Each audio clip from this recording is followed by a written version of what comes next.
हम ब्लैक को देखते हैं जो कि व्हाइट का भाई है। ये वॉच के साथ एक कैफे में बैठा होता है और ये लोग बातें कर रहे होते हैं। यहाँ पर बातें चल रही होती है और बातों ही बातों में वॉच ब्लैक से पूछता है कि तुम्हारी बहन व्हाइट को क्या हुआ है, क्योंकि वह बहुत टाइम से हॉस्पिटल के अंदर है। उसे कौन सी बीमारी हुई है या फिर उसके साथ क्या हुआ है, क्योंकि मेरी उससे बात नहीं हो पाई है।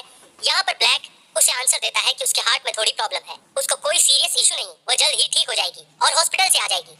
फिर यहाँ पर हम देखते हैं कि वॉच के ऊपर कॉफी गिरने वाली होती है। तभी ब्लैक अपनी ताकत की मदद से उस गिरती हुई कॉफी को रोक लेता है और यहाँ हमें उसकी अजीब सी पावर के बारे में पता चलता है। लेकिन इन सब में दिक्कत यह है कि उसके पास पूरी पावर नहीं, उसकी पावर में कभी कभी फॉल्ट आ जाता है, जिसके कारण वह कॉफी ज्यादा देर तक रोक नहीं पाता और वह वॉच के ऊपर गिर जाती है। अगले सीन में हम देखते हैं कि वॉच लेब्रा ग्रुप के बेस पर पहुंचता है। वहाँ पर जैक नहीं है। तभी यहाँ पर हम आगे देखते हैं कि बेस पर जैक का कॉल आता है और वह क्लाउड से मदद मांगता है कि वह उसकी जान बचा ले, क्योंकि उसे अंडरग्राउंड वालों ने बंदी बना लिया होता है। यहाँ पर क्लाउड और वॉच उसकी मदद के लिए निकलते हैं। फिर आगे हम देखते हैं कि हमें एक बढ़िया सा फाइटर, फिर आगे हम देखते हैं कि अंडरग्राउंड वाले जैक को धमका रहे होते हैं कि हमें एक बढ़िया सा फाइटर ला कर दो, तभी हम तुम्हें छोड़ेंगे वरना तुम्हारी जान ले लेंगे। तभी क्लाउड और वॉच वहाँ पर आ जाते हैं और अंदर जाने लगते हैं। वहाँ पर अंडरग्राउंड वाले जैसे ही क्लाउड को देखते हैं तो उसे अरेना के अंदर डाल देते हैं, क्योंकि उन्हें एक बढ़िया फाइटर चाहिए होता है और इसके लिए वह किसी भी हद तक जा सकते थे। फिर आगे हम देखते हैं कि क्लाउड एक के बाद एक अच्छे से अच्छे फाइटर को हराने लगता है और ऐसा करके वह पूरे एरिना को हरा देता है। अभी यहाँ पर कोई भी अच्छा फाइटर नहीं बचा था, इसलिए उनका लीडर आ जाता है क्लाउड से फाइट करने के लिए। फिर आगे हम देखते हैं कि बहुत खतरनाक फाइट होती है।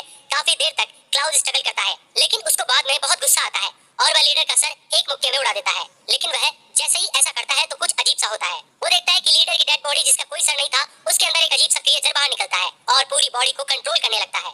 यहाँ पर वह क्रिएचर क्लाउड को बताता है कि यह बॉडी तो पहले से डेड थी और मैं ही इस बॉडी को चला रहा था, और आज इतने समय के बाद मुझे पहली बार ऐसा लग रहा है कि मैं फाइट कर रहा हूँ। तुम में सच में ताकत है। फिर वापस से वह दोनों लड़ाई करने लगते हैं, लेकिन इस बार वह क्रिएचर एकदम आसानी से क्लाउड को उड़ा देता है। फिर यहाँ पर वह तीनों लोग आजाद हो जाते हैं और अपने घर चले जाते हैं। अगले सीन में हम देखते हैं कि जब वॉच आजाद हो जाता है तो वह घर की तरफ आने लगता है, लेकिन तभी उसे रास्ते में ब्लैक दिख जाता है। वो उसे अपनी गाड़ी में बिठा लेता है, उसके बाद उसे हॉस्पिटल ड्रॉप कर देता है, क्योंकि वह अपनी बहन के पास जा रहा होता है। फिर यहाँ पर जैसे ही ब्लैक हॉस्पिटल उतरता है तो वह वॉच से कहता है कि तुम हमेशा मेरी बहन व्हाइट के अच्छे दोस्त बने रहना, हमेशा उसका ख्याल रखना। यहाँ पर हमें एक छोटा सा फ्लैशबैक दिखाया जाता है जहाँ पर ब्लैक, व्हाइट और उसकी फैमिली फंसे हुए हैं और उनके चारों ओर ब्लू कलर की लाइट है। फिर यहाँ पर सीन वापस से प्रेजेंट में आता है, जहाँ पर जैक को देखते हैं जो कि एक जगह से बार बार खाना खा रहा होता है, क्योंकि उसे वहाँ के रिसेप्शनिस्ट काफी पसंद आ गई होती है और इसी के कारण कुछ टाइम में वह काफी मोटा हो जाता है। और यहाँ पर बहुत ही भयानक हमला होता है जिसमें सभी लेब्रा के लोगों को इकट्ठा होना पड़ता है। हमले की जगह जाकर वह देख रहे हैं कि वहाँ पर दो ब्लड ब्रीड फाइट कर रहे हैं, तो इसमें से वह एक ब्लड ब्रीड के सपोर्ट में आ जाते हैं। लेकिन फाइट के बीच में वह लोग देखते हैं कि जिस ब्लड ब्रीड के सपोर्ट में वह थे वह खुद गद्दार निकला, वह जैक के पीछे पड़ चुका था। यहाँ पर सारे के सारे टीम मेंबर उसे रोकने के लिए जाते हैं, लेकिन तभी दूसरी तरफ से दूसरा खतरा आने लगता है। सामने वाला ब्लड ब्रीड अपने आप को रीजनरेट कर रहा था। यहाँ पर पूरी टीम में काफी कंफ्यूजन हो जाता है कि आखिर वह किसको रोके। यहाँ पर दूसरी साइड वाला ब्लड ब्रीड जैक को पकड़ के लाता है और अपने एक हाथ से उसको हरा देता है। फिर यहाँ पर हम देखते हैं कि उसका वहाँ पर सिर्फ हार्ट बचता है। यहाँ पर सभी लोग समझ जाते हैं कि वह खतरनाक वाला ब्लड ब्रीड और कोई नहीं बल्कि है ब्लड बैटल गॉड है। यहाँ पर उनको ह्यूमन लैंग्वेज नहीं आती थी, इसकी वजह से उन्होंने जैक को पकड़कर ट्रांसलेशन शुरू किया और ऐसा बोला कि वह लोग किसी काम के नहीं है। यहाँ पर मास्टर जैक को चैलेंज करता है कि अगर तुमने इसके हार्ट को खत्म किया तो तुम लेब्रा के मेंबर बने रह सकते हो, वरना तुम्हें यहीं कहीं मार दिया जाएगा। फिर यहाँ पर जैक उस हार्ट पर हमला करने लगता है। दरअसल उस हार्ट की 6 आंखें होती है, जिस वजह से वह अपने आप को बचा लेता है। यहाँ पर काफी देर स्ट्रगल करने के बाद जैक को बहुत ही ज्यादा गुस्सा आता है और वह एक बार में हार्ट के 2 टुकड़े कर देता है। फिर आगे हम देखते हैं कि वह कॉल पर बात करता है और एक लड़की ने उसे बुलाया है, फिर वह कहीं चले जाता है। फिर अगले सीन में हम ब्लैक और व्हाइट को देखते हैं जो कि आपस में बात कर रहे हैं। यहाँ पर ब्लैक व्हाइट को बताता है कि वॉच मुझसे ऐसा कह रहा है कि उससे पहले भी मिल चुका हूँ, लेकिन मुझे समझ नहीं आ रहा कि मैं आखिर उससे कब मिला हूँ, क्योंकि मुझे जहाँ तक याद है मैं तो पहली बार ही उससे मिला था। यहाँ पर व्हाइट उससे बताती है कि इतना कुछ मत सोचो।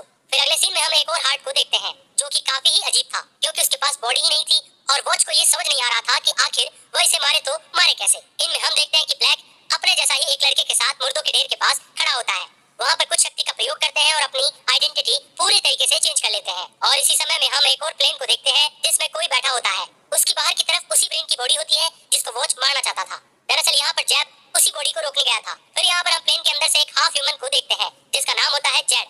उसको भी वही बॉडी चाहिए होती है, लेकिन वह नाकाम रहते हैं और बॉडी और हार्ट एक दूसरे से मिल जाते हैं और एक बहुत ही भयानक रूप सामने आता है। फिर यहाँ पर वो लोग टीम वर्क का यूज करते हैं और नई बनी हुई बॉडी को मार देते हैं। फिर यहाँ पर हम देखते हैं कि व्हाइट बाहर घूम रही होती है, तभी उसको अचानक से दिल में दर्द होता है और वह चीखते हुए वहीं पर गिर जाती है। वहीं दूसरी तरफ हम देखते हैं कि बॉडी को मारने के बाद मास्टर जेड से काफी ज्यादा इंप्रेस हो जाते हैं और उसे लिब्रा का मेंबर बना देते हैं। फिर हमें यहाँ पर कोई अलग सा सीन दिखाया जाता है जिसमें ब्लैक और व्हाइट दोनों किसी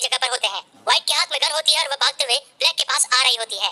जैसे ही उसके पास पहुंचने वाली होती है, वहां पर बहुत ही बड़ी एक ब्लू लाइट चमकने लगती है और उस लाइट से ब्लैक कहता है कि अगर तुम चाहो तो मेरी बॉडी का यूज कर लो, लेकिन मेरी बहन व्हाइट की बॉडी को छोड़ दो। फिर यहाँ पर वह ब्लू कलर की लाइट ब्लैक की बॉडी में एंटर कर जाती है।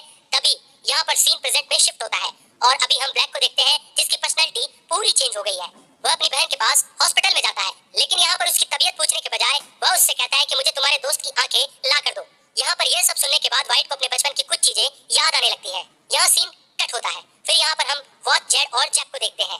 वो तीनों साथ में लंच कर रहे होते हैं, लेकिन लंच शुरू होने से पहले ही उनके ऊपर एक भयानक सा हमला हो जाता है और उनका लंच खराब हो जाता है। फिर यहाँ पर हम देखते हैं कि काफी भयंकर लड़ाई हो जाती है। यहाँ पर देखते हैं कि कुछ ग्रीन कलर की लाइट के अंदर लोग बातें कर रहे हैं कि जब जादुई गेट खुला था तब वहाँ पर कुछ रिस्ट्रिक्शन थी कि सभी ब्लड ब्रीड यहाँ पर नहीं आ पाएंगे, कुछ ही आ पाएंगे। दरवाजे के ऊपर एक सील है जो सारे ब्लड ब्रीड को आने से रोकती है और उसका बने रहना जरूरी है, लेकिन कोई एक बंदा तो जरूर है जिसके पास वह सील तोड़ने की पावर है। यहाँ पर हमें आगे पता चलता है कि ब्लैक वही है जो सील को तोड़ना चाहता है और अगर वह सफल हो गया तो काफी भयानक ब्लड ब्रीड यहाँ पर आने लगेंगे और धरती को खत्म होने से कोई नहीं रोक पाएगा और इसी की वजह से ब्लैक को रोकना काफी जरूरी है। लेकिन यहाँ पर पता चलता है कि व्हाइट के अंदर ही प्रेजेंट है, लेकिन यह चीज ब्लैक को नहीं पता और वह हर जगह ढूंढता है। फिर अगले दिन में हम देखते हैं कि व्हाइट वॉच से मिलने जाती है। फिर वह लोग एक चर्च में जाते हैं। यहाँ पर व्हाइट उससे कहती है कि आज मैं प्रेयर करने आई हूँ, तो वह उससे कहता है कि आखिर किसके लिए चर्च में प्रेयर करने आई हो। यहाँ पर व्हाइट उससे कहती है कि तुम्हारे लिए। यहाँ पर आगे वॉच कुछ भी समझ पाए इससे पहले वह दूसरी पर्सनैलिटी वाला ब्लैक वहाँ पर आ जाता है। यहाँ पर ब्लैक कहता है कि वह तुम्हारे लिए नहीं बल्कि खुद के लिए प्रेयर कर रही है। फिर व्हाइट अपना असली मकसद बताती है और वॉच को कहती है कि तुम अपनी आंखें मुझे दे दो। फिर एक चश्मा उसे देती है जिसकी वजह से उसकी आंखों में बहुत दर्द होता है और वह उसकी आंखें निकाल लेती है। यह वही जादुई आंखें थी जिसकी मदद से लिब्रा की इसने बहुत हेल्प की थी और ये आंखें जैसे ही ब्लैक को मिलेगी वह सील को बहुत जल्द ही ढूंढ पाएगा। फिर हम ब्लैक एंड व्हाइट का पास देखते हैं जहाँ पर बचपन से ही ब्लैक के पास साइकिक पावर थी, लेकिन वह सही से उसको कंट्रोल नहीं कर पाता था। वहाँ पर व्हाइट को पिक्चर्स क्लिक करने का बहुत ही ज्यादा शौक था, लेकिन एक दिन उसका कैमरा उसके क्लास के कुछ बच्चों ने छीन लिया। यहाँ पर ब्लैक उसे देख लेता है और उसे बहुत गुस्सा आता है और वह कैमरा छुड़ाने के लिए जाता है, लेकिन तभी सारे बच्चे वह कैमरे को पानी में फेंक देते हैं और ब्लैक भी अपनी बहन से बहुत प्यार करता था, इसकी वजह से तैरना न आने के बावजूद भी वह पानी में कूद जाता है। फिर सीधी उसकी आंखें खुलती है एक हॉस्पिटल में। यहाँ पर व्हाइट उससे कहती है कि पता नहीं किसने तुम्हारी जान बचाई है, वरना तुम मर जाते। इसके बाद उसके साथ वह ब्लू लाइट वाला इवेंट हो जाता है। फिर अगले दिन हम देखते हैं कि ब्लैक ने वॉच की आंखें ले ली होती है और उसी की आंखों की मदद से वह सील का पता लगाने की कोशिश करता है और कुछ ही टाइम के बाद उसे पता चल जाता है कि वह और कोई नहीं बल्कि व्हाइट है और व्हाइट के दिल में बार बार दर्द होने का कारण भी यही था, वह एक सील थी। यहाँ पर ब्लैक उसे वही पुराने चर्च में ले जाता है और उससे कहता है कि आई लव यू सिस्टर और उसको दिल में गोली मार देता है और सील निकाल लेता है। लिब्रा के पूरे ग्रुप को पता चल जाता है कि व्हाइट एक सील थी और इसी की वजह से वह जिंदा थी। तो यहाँ पर सभी लोग वॉच को ढूंढने निकल पड़ते हैं और यहाँ पर क्लाउड ब्लैक को ढूंढने के लिए निकल पड़ता है। वहीं दूसरी तरफ हम ब्लैक को देखते हैं जो कि पूरी दुनिया में चेंज कर रहा होता है। यहाँ पर हम देखते हैं कि काफी सारे ज़ॉम्बीज़ बाहर आ जाते हैं। यहाँ पर लिब्रा को पता चल गया था कि सील ब्लैक को मिल चुका है और वो दुनिया को तबाह करने में लग गया है। वहीं दूसरी तरफ हम वॉच को देखते हैं जहाँ पर उसका दोस्त मंकी वहाँ पर आकर उसे व्हाइट का कैमरा देता है, जिसकी फुटेज देखने के बाद वह तुरंत ही कहीं जाने लगता है। दरअसल यहाँ पर सभी लोग ब्लैक के पास जा रहे होते हैं ताकि वह उसे रोक सके और वह ब्लैक के पास पहुंचते ही अटैक कर देते हैं और काफी देर तक यही चलता है। फिर हम देखते हैं कि वॉच ब्लैक के पास पहुंच जाता है और उसे अपनी बहन की फुटेज दिखाता है। इसकी वजह से उसके अंदर से जाने लगती है और उसके बाद ब्लैक के अंदर का सीन वापस से व्हाइट के अंदर जाने लगता है, जिसकी मदद से ब्लैक के अंदर से वह दूसरी पर्सनालिटी निकल जाती है और पूरी दुनिया तबाह होने से बच जाती है। यहाँ पर पूरी टीम और साथ में क्लाउस भी वॉच को शाबाशी देते हैं क्योंकि उसने दुनिया को तबाह होने से बचा लिया था और हम खुशहाल दुनिया को देखते हैं और इसी के साथ पार्ट 2 और यह एनीमे की एक्सप्लेनेशन खत्म हो जाती है। Thanks for watching. रिश्ते में तो क्या सब में आपका बाप हूँ, ठीक है? माँ का, भाई का, बाप का, सबका